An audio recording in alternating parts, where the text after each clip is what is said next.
be beaming, I be booming down that block. Everywhere you go, you know they know I'm hot. I be beaming.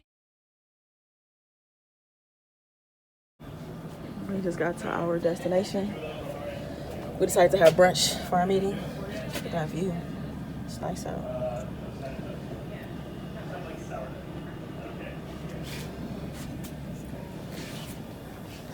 Courtney, guys. I mean, I know y'all know who Courtney is. I'm cutting cocoa now. You cocoa now?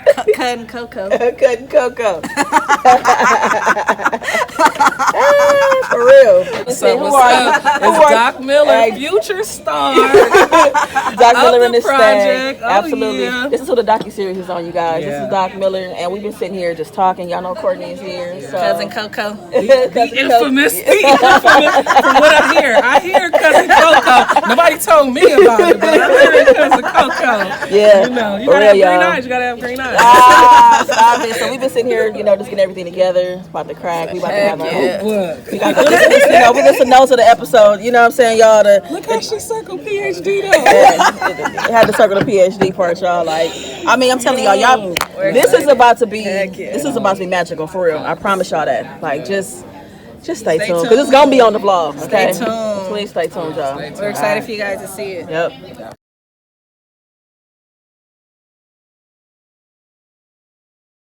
I gotta see this on the front. Y'all just pumping it up. Courtney got a brand new cinematic camera, y'all. We finna make magic.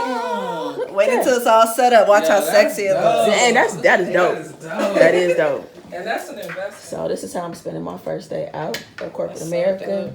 Courtney got a brand new toy. Look at that thing. Look at this sexy thing. Woo! We about to film, y'all. We about to tell an incredible story. This is what the story is about, y'all. Yeah. Woo. Love freely. Cause see, we could do kind of dark and intimate, or I mean, what vibe do you want to go for? Oh. Yeah, what do you? I was like, oh, this for real. First Courtney just kind of casually we should do, and I was like, yeah, no, for sure. Yeah.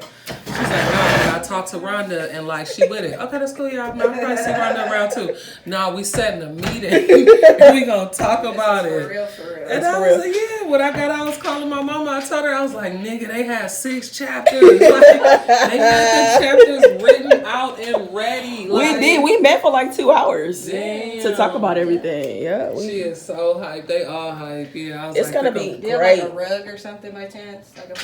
I do actually. And then we have the footage from I did the graduation speech. I definitely got pictures and stuff from that time. I think we even got some recorded videos that my family might have. So okay, all of it's cool. Yep.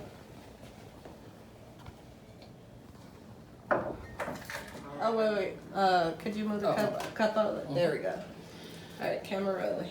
one of my fondest memories of living at home with my parents was actually when we lived in this dope house in Pasadena. Actually Highland Park to be exact. Actually 6140 York Boulevard. That's another thing. A lot of the places that I lived, I remember all the addresses to all the places. I don't know why. So this was 6140 York Boulevard, Highland Park. And it was this huge 2-story house, okay? Remember I said feast or famine.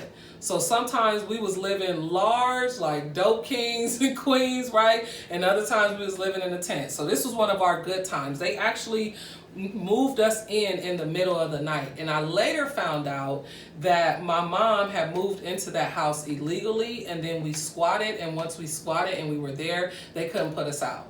But I didn't know that at the time. All I know is they literally woke us up in the middle of the night. We were living off of San Marino Street in Koreatown in LA. They drove us to Highland Park, Pasadena.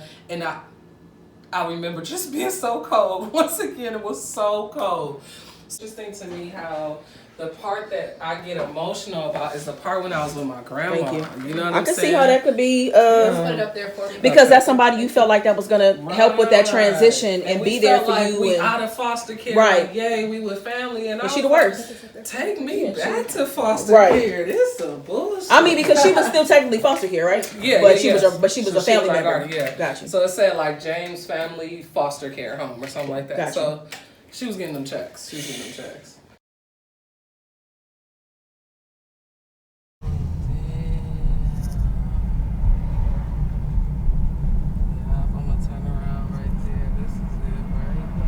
Children's center.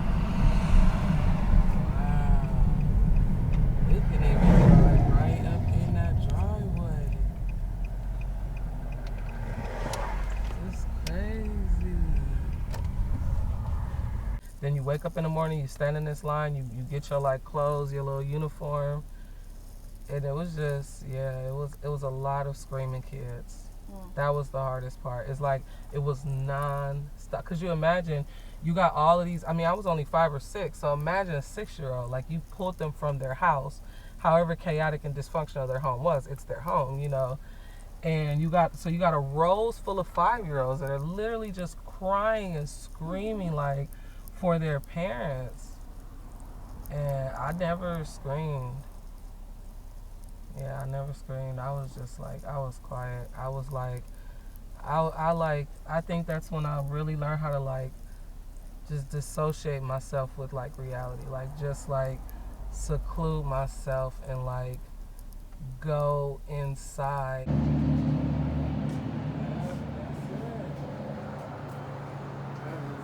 That is it, y'all.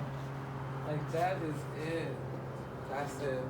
That's a full circle moment for your life. When I'm like teaching that way, but this place I have not been in 30 something years. So to just like see it and like you can really feel like the energy from it. Like it's almost like it's like kind of sucking me like you have I have a connection with it, you know what I'm saying? It's just like, it is the first time, I mean, and you just have to really imagine like you a 5-6-year-old kid and all you know is home, and they like bringing you to an actual institution, like driving you somewhere where the gates have to open in order for them to come in, and then literally like taking your clothes off of you, putting them in a bag, putting their uniform on you. So basically like stripping you of your identity.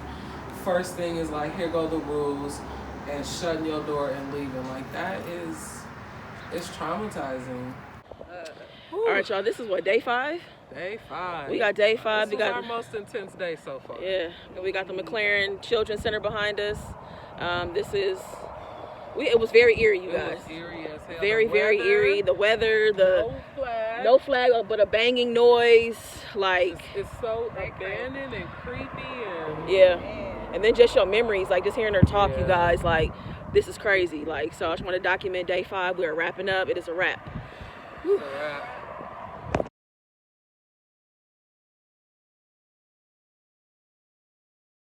Now when I look at where I am today, I think the best parts of me are definitely my resilience. I have like this inner confidence that there really is no obstacle that I can't overcome. And more importantly, that, you know, I kind of have this like life, I have a lot of life ideologies. And one of them is that you either change your situation or you change your perspective. My name is Dr. Sherika Miller, and I'm a former foster youth.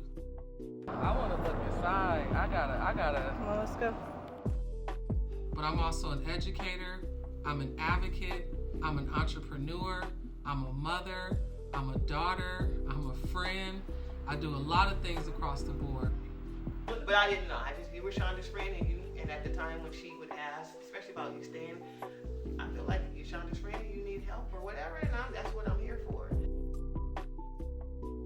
I don't know a world in which I would be able to navigate the world the way Sherika has and be so like okay, you know, and think like these are the things that happen. This is not going to be a crutch. This is going to be a ladder, And I think that's the difference with Sherika, is that the things that have happened in her life have never been a crutch. They've just been a ladder to the next level to get her to where she needs to be for herself, for her child, for her friends, her family. And that, for me, is what makes me the most proud, to just see her trajectory.